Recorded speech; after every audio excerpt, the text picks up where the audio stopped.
আমরা ওই ধরনের কোনো কার্ডের ওয়াদা দিচ্ছি না।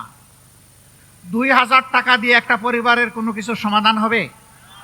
আর আমার ভাই নাহিদ ইসলাম বলেছে তাতে আবার ভাগ বসিয়ে দেওয়া হবে। খাজনা আগে, তারপরে অন্যটা। 2000-এর 1000 আমার খাজনা, আমাকে আগে দাও, তারপরে তোমারটা তুমি বুঝে নাও। তাও না, কাল্পনিক কিছু মানুষের চরিত্র একে তাদের হাতে তুলে দেওয়া হবে, সরকারের হাতে তুলে দেওয়া হবে, বেকারের হাতে নয়। এই বৈষম্যগুলাকে আমরা দেখতে পাইনি। টাকা কোত্থেকে আসবে? টাকার সোর্স তো জনগণ। এটা তো আমাদের কারো টাকা না, জনগণের ট্যাক্সের টাকায় দেশ চলে। ট্যাক্সের বাইরে কিন্তু একটা বেসরকারি ট্যাক্স আছে, প্রত্যেকটা মুদির দোকানে, রাস্তাঘাটে, হকারের কাছে, এমনকি রাস্তার পাশে বসে যে ভাই বোনটি ভিক্ষা করে তার কাছ থেকেও একটা ট্যাক্স নেওয়া হয়। ওই ট্যাক্সের টাকা আমরা আমাদের জনগণের হাতে তুলে দিতে চাই না। না, শুধু তাই না, ওই ট্যাক্স বন্ধ করে দেওয়া হবে ইনশাআল্লাহ। ওই ট্যাক্স নামের চাঁদাবাজি আর চলবে না।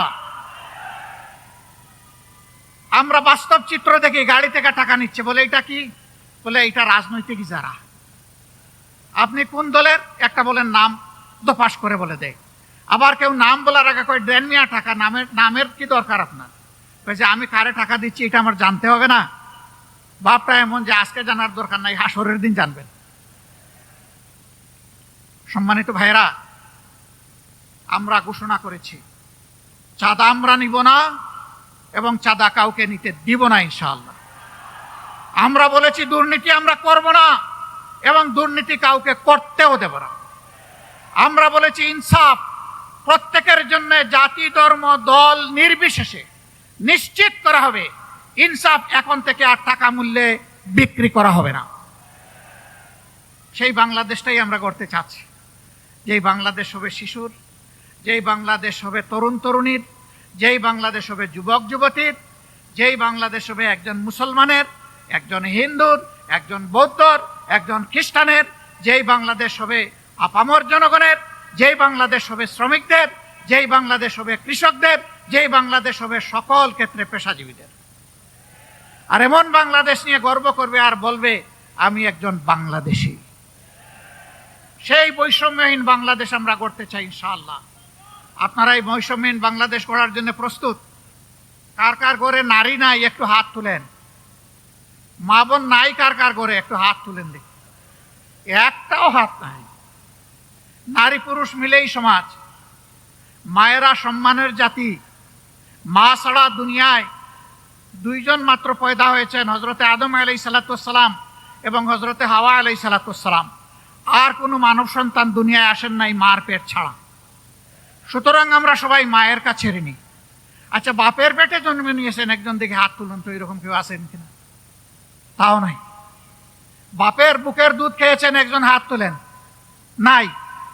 তাহলে এই দুই জায়গায় মারা অনন্যা, তাদের কোনো তুলনা নাই, তারা অতুলনীয়।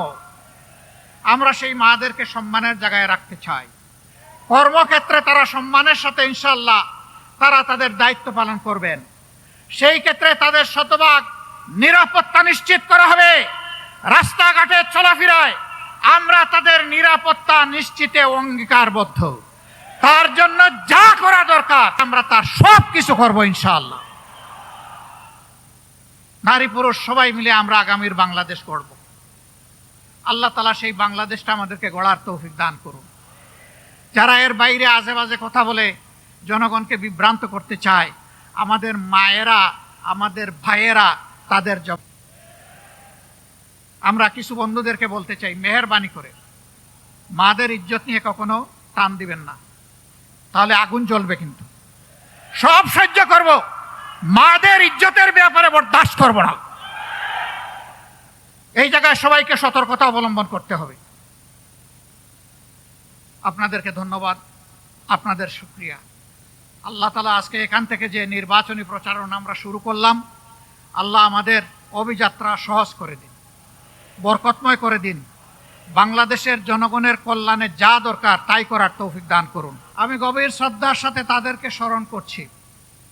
15.5 বৎসরের ফ্যাসিস্ট আমলে সূচনা থেকে শেষ পর্যন্ত যারা লড়ে গেছেন, জীবন দিয়েছেন, আহত পঙ্গু হয়েছেন, বারবার কারাবরণ করেছেন, চাকরি হারিয়েছেন, বিভিন্নভাবে নির্যাতিত হয়েছেন, আমি আজকের এই জনসভা থেকে তাদেরকে গভীর শ্রদ্ধার সাথে স্মরণ করছি।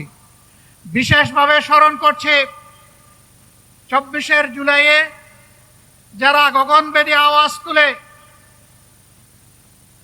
ফ্যাসিবাদের তক্তের তাউসকে কাঁপিয়ে দিয়েছিল, তছনছ করে দিয়েছিল, ফ্যাসিবাদকে বাংলাদেশ থেকে তাড়িয়ে দিয়েছিল।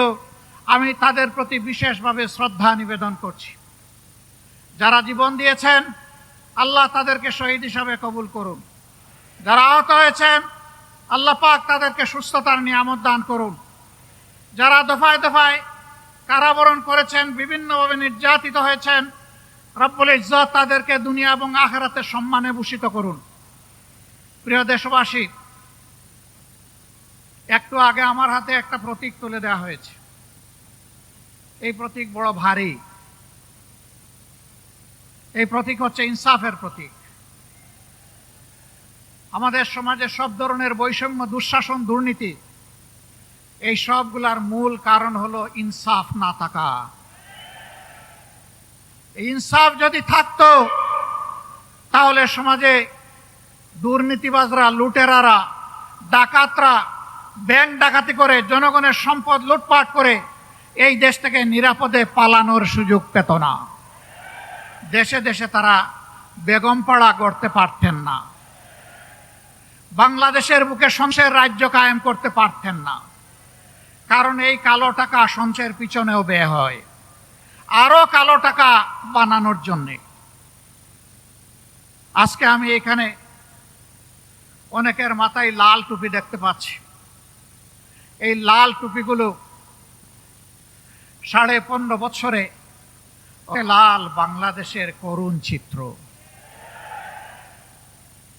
সারা বাংলাদেশ ফ্যাসিবাদের কবলে পড়ে ছোপ ছোপ রক্ত খাড়ি খাড়ি লাশের দেশে পরিণত হয়েছিল। বহু মা তার সন্তান হারিয়েছেন, বহু বোন তার স্বামী হারিয়ে বিধবা হয়েছেন, বহু কচি শিশু তাদের বাপ হারিয়ে এতিম হয়েছে। শুধু তাই নয়, আমরা জানি ইতিহাসের কলঙ্ক রচনা করে বাংলাদেশের জায়গায় জায়গায় আয়নাগর গড়ে তোলা হয়েছিল। আয়নাগরে থাকা মুসলিমরা এখানে আছেন, আপনাদের সামনে তারাও বক্তব্য রেখেছেন। সেনাবাহিনীর কর্মকর্তা হয়েও তিনি এই থাবা থেকে রক্ষা পাননি। উচ্চ আদালতের একজন আইনজীবী হওয়া সত্ত্বেও তিনিও রক্ষা পাননি। রাজনৈতিক কর্মীরা তো রক্ষা পাই নাই। বহু মা এখনো তার হারানো সন্তানকে আর ফিরে পায়নি। বহু বোন তার স্বামীর অস্তিত্ব খুঁজে এখনো, বহু সন্তান এখনো বাপের আগমনের অপেক্ষায় আছে। আমরা জানি না তারা বেঁচে আছে কিনা, কিন্তু মানবিক হিসাব নিকাশ বলে সম্ভবত দুনিয়ায় আর তারা নাই। তাদের আত্মীয় স্বজনরা জানেন না তাদের কবরগুলা কোথায়। আমরা সেই দুঃখী পরিবারগুলার প্রতি আজকে সংহতি জ্ঞাপন করছি। আর এই দেশে আমরা ফ্যাসিবাদের ছায়াও দেখতে চাই না। ফ্যাসিবাদ এখন যদি নতুন কোনো জামা পরে আমাদের সামনে আসে, 5 আগস্ট যে পরিণতি হয়েছিল সেই নতুন জামা পরা ফ্যাসিবাদের একই পরিণতি হবে। বহু ত্যাগ এবং কুরবানির পর এই যে এখানে আপনারা যারা বসে আছেন, আমি বিশ্বাস করি তার কমপক্ষে 40 ভাগ মানুষ বিগত 3টি নির্বাচনে আপনারা ভোট দিতে পারেন নাই। শুধু তা না, জীবনেও একবার ভোট দিতে পারেন নাই। এই ভোট যারা কেড়ে নিয়েছিল তাদের নাম হচ্ছে ভোট ডাকাত। আপনারা কি নতুন কোনো ভোট ডাকাত দেখতে চান? আমরা নতুন কোনো ভোট ডাকাত দেখতে চাই না। এই 40 ভাগ যুবক আপনাদের হাত ধরেই বিপ্লব হয়েছে, অভ্যুত্থান হয়েছে, যার কারণে আজকে এখানে দাঁড়িয়ে কথা বলতে পারছি। আপনাদেরকে সেলিউট। কাজ কি আপনাদের শেষ হয়ে গিয়েছে? আপনারা যে দুঃশাসন আর দুর্নীতির বিরুদ্ধে, যে বৈষম্যের বিরুদ্ধে রাস্তায় নেমে স্লোগান দিয়েছিলেন, উই ওয়ান্ট জাস্টিস, সেই ন্যায় বিচার কায়েম না হওয়া পর্যন্ত আপনারা কি ঘরে ফিরে যাবেন? অতএব ন্যায় বিচার যাদের হাতে নিশ্চিত হবে, আমরা আপনাদেরকে আহ্বান জানাবো, আমরা সবাই মিলে তাদের সঙ্গী হব ইনশাআল্লাহ।